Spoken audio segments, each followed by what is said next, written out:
Good morning, students. Today we will be discussing about the torque sensor. Generally, torque is represented as the amount of twisting effect and is given by T is equal to F into R. Twisting effect, the word written here is twisting effect refers to the angular displacement.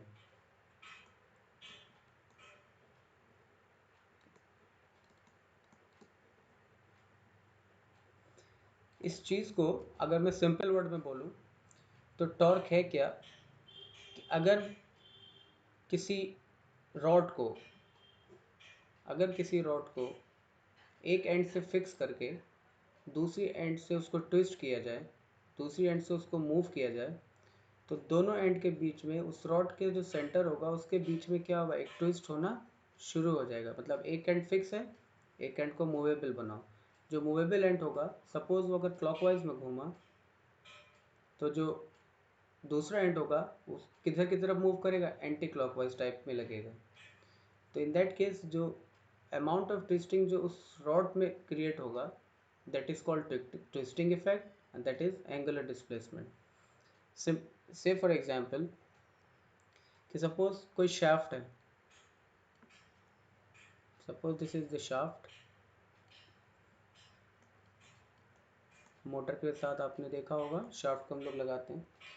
shaft के एक side पे suppose this one engine लगा देते हैं और जो उसकी दूसरी साइड है this one से इस पर हम लोग लोड कर लगा देते हैं जिसको ड्राइव करना है। अब जब इंजन स्टार्ट होगा सो इसका मूवमेंट शाफ्ट का इस एंगल से वो इसको उल्टा इस तरफ मूव कर रहा है। तो जब ये इस तरफ मूव करेगा तो जो लोड ड्रिवन होगा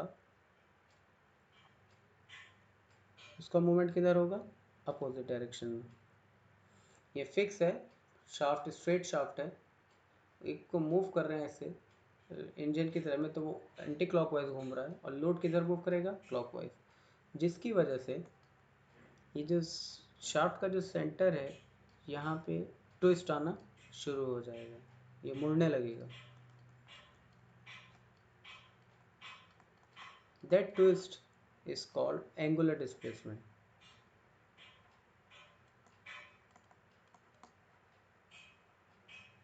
तो ये एंगुलर डिस्प्लेसमेंट डिपेंड किस पे करेगा कि ये इंजन इस शाफ्ट के इस लेफ्ट आर्म पे कितना फोर्स लगाएगा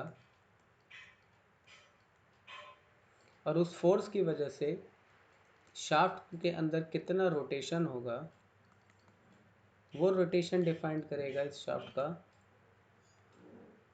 angular displacement. And that angular displacement is nothing but torque. तो यहाँ पे जो टॉर्क को डिफाइन किया गया generally, torque represent the amount of twisting effect and is given by T is equal to F into R, where T is the torque, F is the force in newton, R is the perpendicular distance from the point of rotation. मतलब R क्या होगा, perpendicular distance होगा जिस point से rotation आपको करना है to the point of application जहाँ पे फोर्स लगाना है। इसका बेस्ट एग्जांपल होता है जैसे एक साइकिल बाइसिकल का हैंडल। अगर बाइसिकल के हैंडल को आप देखोगे तो इस तरीके से कुछ उसका सिमेट्री होती है। ये हैंडल होते हैं, हैंडल 1, हैंडल 2। जब आपको फोर्स लगानी होती है, से आपको राइट साइड में मुड़ना है, तो आप किधर फोर्स लगाते हैं, H2 की तरफ। तो ये टर्न किधर होगा, इधर टर्न होगा। तो एक एंगल के एक हैंड फिक्स है, H2 पे आपने फोर्स लगाया तो H1 अपने आप किधर मूव करेगा, ऊपर की तरफ, इस तरीके से। सपोज आपको लेफ्ट साइड में मूव करना है तो आप फोर्स किधर लगाओगे, आप फोर्स लगाओगे H1 की तरफ। तो H1 की तरफ जब फोर्स लगाओगे तो आपकी बाइसाइकिल लेफ्ट की तरफ मूव करेगी, यानी आपने फोर्स उधर लगाया, तो आपका जो एंगुलर डिस्प्लेसमेंट होगा H2 वो अपवर्ड की तरफ मूव करेगी। तो this is how torque is calculated, कि अगर हमें टॉर्क निकालना है तो we have to know what is the force, और साथ में क्या चाहिए कि एक परपेंडिकुलर डिस्टेंस चाहिए जिस पॉइंट से रोटेशन कराना हो और कहाँ से कहाँ तक, जिस पॉइंट पे फोर्स लगना, तो ये टॉर्क होता है। सो टॉर्क सेंसर भी इसी प्रिंसिपल पे काम करता है। This is the basic principle of torque sensor. तो टॉर्क सेंसर को हम लोग 3 कैटेगरी में डिवाइड करते हैं। One is mechanical torque sensor, second one is optical torque sensor, third one is electrical torque sensor. तो मैकेनिकल टॉर्क सेंसर को जो मेजर किया जाता है that is with the help of mechanical trojan meter. Optical torque sensor को में जो torque measure की जाती है that is with the help of optical trojan meter. और अगर हम इलेक्ट्रिकली करें तो the electrical torque sensor are categorized into 2 types which can be used as a slotted disc or we can use strain gauges. So now let us start with mechanical torque sensor. So अभी आपको figure में दिख रहा है mechanical trojan metre. अभी जो मैंने principal बताया ये उसी प्रिंसिपल पे काम करेगा। प्रिंसिपल ये बताया था कि अगर कोई शैफ्ट है और उस शैफ्ट पे एक साइड में इंजन लगा है और दूसरी साइड में लोड लगा है, तो इंजन को अगर इंजन इस एंड को इस तरफ ड्राइव करेगा तो लोड उसके अपोजिट डायरेक्शन में ड्राइव करेगा, जिसकी वजह से इसके सेंटर में ट्विस्ट आएगा और ये ट्विस्ट होगा दैट इज़ एंगुलर डिस्प्लेसमेंट और इसको मेजर किया जाता है with the help of trojan mechanical trojan meter. ठीक है। सो अब ये कंस्ट्रक्शन है। कंस्ट्रक्शन में जो ये बॉक्स में बना हुआ है इस चीज़ को बोला जाता है स्ट्रोबोस्कोप। इसको बोला जाता है स्ट्रोबोस्कोप। स्ट्रोबोस्कोप क्या करता है, एक तरीके से लाइट एमिटिंग इंस्ट्रूमेंट है जो कि कंटिन्यूसली ये रेड जो होल है यहाँ से लाइट को एमिट करेगा और वो लाइट जो फ्लैश होगी वो इस मीटर पे गिरेगी रीडिंग पर। और जितना लाइट फ्लैश होगा वो इस मीटर जितनी बार ये लाइट फ्लैश होगा वो इस मीटर को रीडिंग पे गिरेगा। तो जो इस मीटर की जो रीडिंग होगी तो ये जो यहाँ पे बॉक्स में बना हुआ है दैट इज़ स्ट्रोबोस्कोप। ये जो यहाँ पे दिखाया है that is shaft.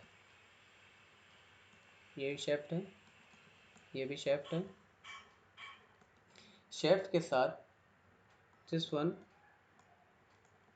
Is the flange, ये फ्लैंज है दोनों साइड। और यहाँ पे this is drum with pointer और दूसरे एंड पे एक और ड्रम लगा हुआ है विद टॉर्क कैलिब्रेटेड स्केल। मतलब ऑलरेडी टॉर्क कैलिब्रेटेड स्केल है इस ड्रम के ऊपर लगा हुआ है जिससे हम लोग रीडिंग लेंगे। ये पॉइंटर दूसरे एंड पे लगा हुआ है, दोनों तरफ फ्लैंज है और बीच में शाफ्ट है। तो कॉन्सेप्ट वही है कि आपको से सपोज आप किसी एक एंड को से दिस वन, ये जो एंड है आपका साइड का, इस एंड को आप मान लीजिए ये ड्राइवर एंड है और ये साइड को आप मान लीजिए कि ये ड्राइविंग एंड है जिसको मूव कराना है। या सबसे यहाँ पे इंजन लगा है, यहाँ पे लोड लगा है। तो जब आप ये रोटेशन होगा तो रोटेशन होने पे सपोज इसकी डायरेक्शन जो है ये इंजन इसको इस डायरेक्शन में मूव करा रहा है अपोजिट डायरेक्शन में इस एंड को। तो जब ये इस एंड में अपर में मूव करेगा तो ड्राइविंग एंड इसके अपोजिट डायरेक्शन में होगी। जब ये अपोजिट डायरेक्शन में होगी तो इसके सेंटर में ट्विस्ट आना शुरू होगा। जब इस सेंटर में ट्विस्ट आना शुरू होगा तो ड्रम 1 और ड्रम 2 के बीच में एंगुलर डिस्प्लेसमेंट क्रिएट होगा। वो एंगुलर डिस्प्लेसमेंट जो होगा उससे ये पॉइंटर क्या होगा, या तो अप मूव करेगा या डाउन मूव करेगा। तो क्योंकि ये जो ड्रम 2 है ये टॉर्क कैलिब्रेटेड स्केल इसके ऊपर लगा हुआ है और ये निडल है पॉइंटर का, जिस जैसे इसके मूवमेंट होगा ये निडल का मूवमेंट होगा और हम टॉर्क को उसके हिसाब से मेजर कर सकते हैं। अब ये जो स्ट्रोबोस्कोप है ये क्या करता है, ये कंटिन्यूस फ्लैश करता रहता है लाइट को। तो जितना इसके ड्रम में मूवमेंट होगा उतनी बार ये फ्लैश जो इसके ऊपर पड़ती रहेगी इसके इस ड्रम के 2 के ऊपर, तो हम इस फ्लैश से इस ड्रम के रोटेशन को काउंट कर सकते हैं और जिससे हमें पता चल सकता है कि कितना हमारा टॉर्क जनरेट हो रहा है. So this is how mechanical Trojan torque meter works. So the next torque sensor is optical Trojan meter. So in the given figure, we have used the mirrors. This is the, say this is mirror P and this is mirror Q. So एक और diagram यहाँ पे हमने बनाया हुआ है, वो उसी मिरर का एंगल है. ये P है और ये Q एंगल है, और ये साथ में एक स्केल है. ये स्केल टॉर्क कैलिब्रेटेड स्केल है.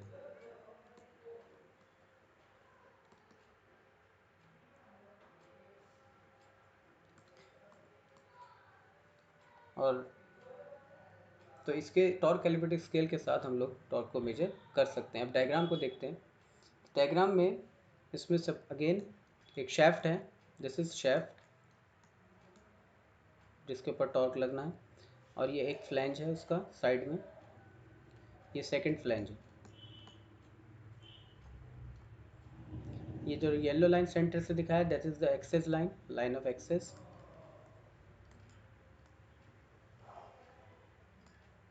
जिस लाइन ऑफ एक्सिस के ऊपर हमें रोटेशन पता चलेगी. इसके दो पार्ट हैं. इसके एक जो रेड वाला पार्ट इसको दिखाया है, इसको हम लोग बोलते हैं कास्टिंग. से दिस इज कास्टिंग ए. और एक ये स्क्वायर बॉक्स है, इसको हम बोलते हैं कास्टिंग बी. ये दो अलग कास्टिंग हैं जो कि इस शेफ्ट के साथ की जाती है. अब कास्टिंग ए के अंदर क्या है? कास्टिंग ए के अंदर ये ब्लू लाइन में जो दिखा है ये टेंशन स्ट्रिप है.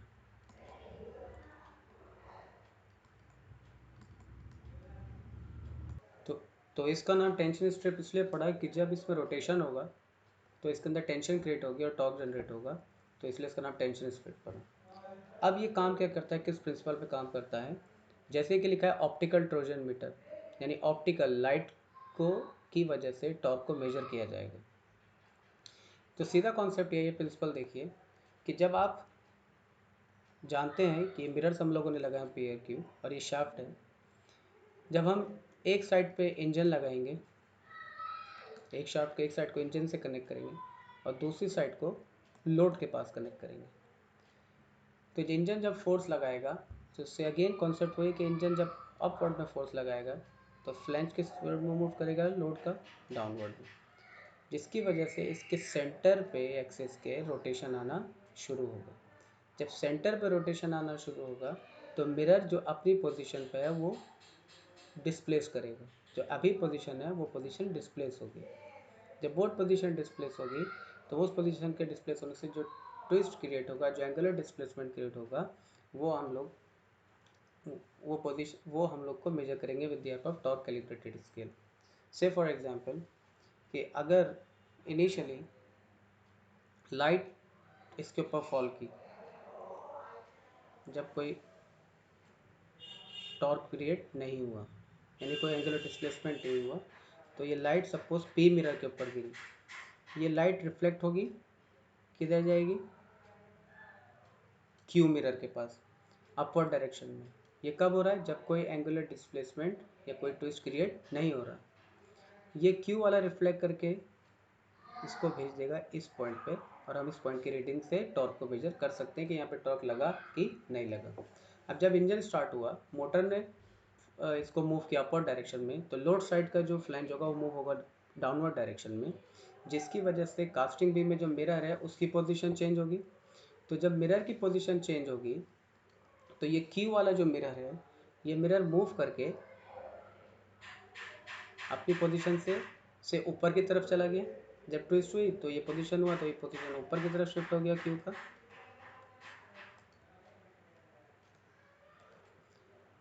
अब केस में क्या होगा?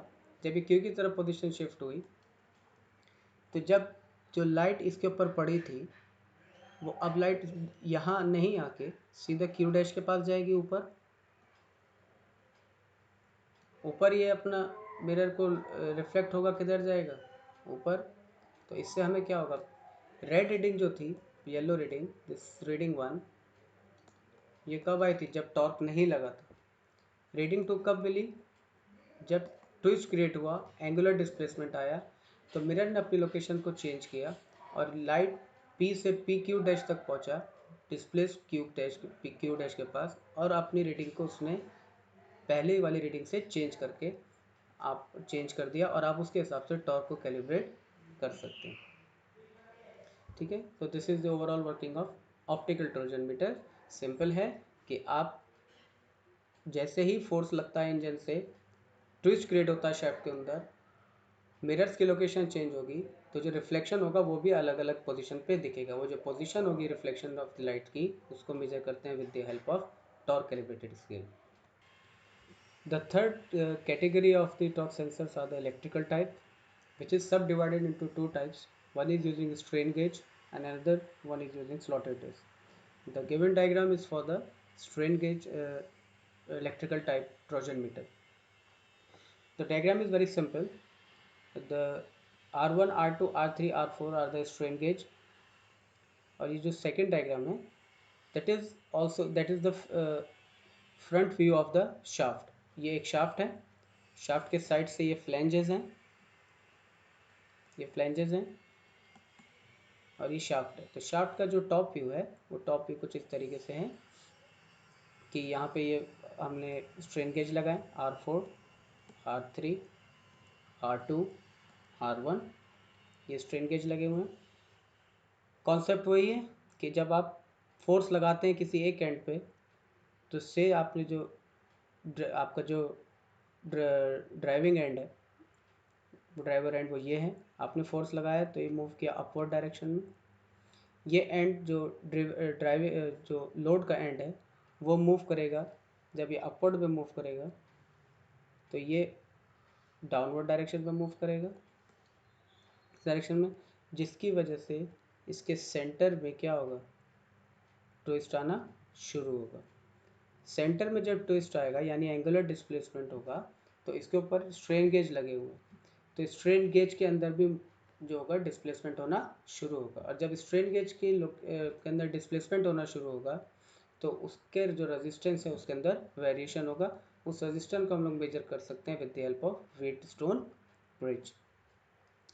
तो सिंपल कॉन्सेप्ट है जो अभी मैंने बताया, तो एक बार और मैं रिपीट कर रहा हूँ कि जब आप फोर्स लगाते हैं एक साइड पे, तो वो शेफ्ट को एक डायरेक्शन में मूव करता है, और जो शेफ्ट का सेकंड एंड है उसको अपोजिट डायरेक्शन में मूव करता है, जिसकी वजह से फॉर एग्जांपल कि रेजिस्टेंस 1 और 4 ये दोनों जो है वो इलोंगेट होगा, उसके अंदर वो खींचेगा एक साइड से, तो यानी इस रेजिस्टेंस R1 और R4 के बीच में टेंसाइल कंपोनेंट रिजल्टेंट बनेगा। एट द सेम टाइम जब वो इलोंगेट हो रहा होगा तो रेजिस्टेंस 2 और 3 क्या हो रहा होगा, वो कंप्रेस हो रहा होगा, तो यानी यहाँ पे कंप्रेशन हो रहा होगा, तो जो कंपोनेंट होगा वो कंप्रेसिव कंपोनेंट कहलाता है।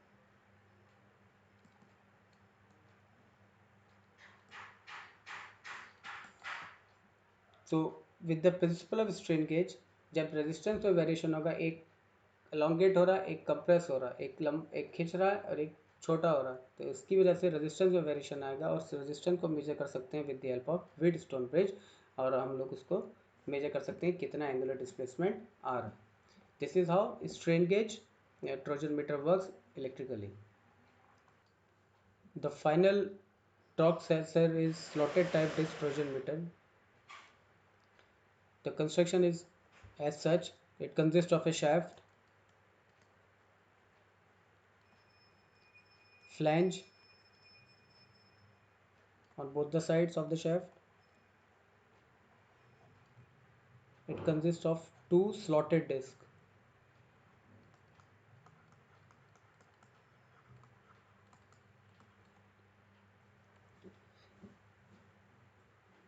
और इस slotted disc के साथ you can see दो ट्रांसड्यूसर कनेक्ट किए हुए हैं, और दे ट्रांसड्यूसर्स जो हैं they are giving the output to the electronic unit which can be measured, which can be displayed in the form of जो स्क्रीन पे आ सकता है। कॉन्सेप्ट वही है कि जब हम लोग से फॉर एग्जांपल ये साइड जो है आपकी, ये ड्राइविंग साइड है, और ये वाली साइड जो है वो ड्राइवन साइड है, मतलब इस साइड पे लोड कनेक्टेड है और इस साइड पे इंजन कनेक्टेड है। तो जब इंजन साइड से फोर्स लगेगी, तो सपोज ये शाफ्ट इस डायरेक्शन में मूव करेगा, तो लोड का जो डायरेक्शन होगा वो अपर साइड में होगा, जिसकी वजह से इसके सेंटर में ट्विस्ट आएगा। That twist is called angular displacement.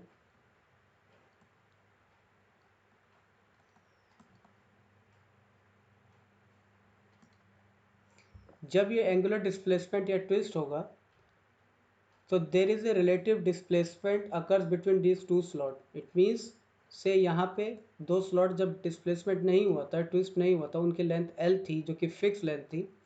जब इंजन ने फोर्स लगाया तो शैफ्ट डाउनवर्ड की तरफ मूव किया और लोड वाली साइड के शैफ्ट अपवर्ड की तरफ मूव किया, जिसकी वजह से इसके सेंटर में ट्विस्ट आया और एंगुलर डिस्प्लेसमेंट हुआ, और एंगुलर डिस्प्लेसमेंट होने से लेंथ पे डिस्प्लेसमेंट होगा। It's related displacement of the length between two slots, उसको मेजर करने के लिए ट्रांसड्यूसर को यूज़ किया गया, विच कन्वर्ट्स दिस ट्रांसड्यूसर। ये क्या करेगा, ये कन्वर्ट करेगा रोटेशन को in the form of pulse, जिसको हम इलेक्ट्रॉनिक यूनिट पे मेजर कर सकते हैं। सो टॉर्क सेंसर में तीन टाइप, इसको कंक्लूड करते हैं। टॉर्क सेंसर के तीन टाइप आपको बताएं, मैकेनिकल, ऑप्टिकल और इलेक्ट्रिकल। मैकेनिकल में मैकेनिकल ट्रोजन मीटर हम लोगों ने स्टडी किया। ऑप्टिकल में ऑप्टिकल ट्रोजन मीटर स्टडी किया, जिसमें दो मिरर्स को लगाया गया था। और इलेक्ट्रिकल में दो आपको बताएं, कि स्ट्रेन गेज का और एक स्लॉटेड डिस्क का। Thank you.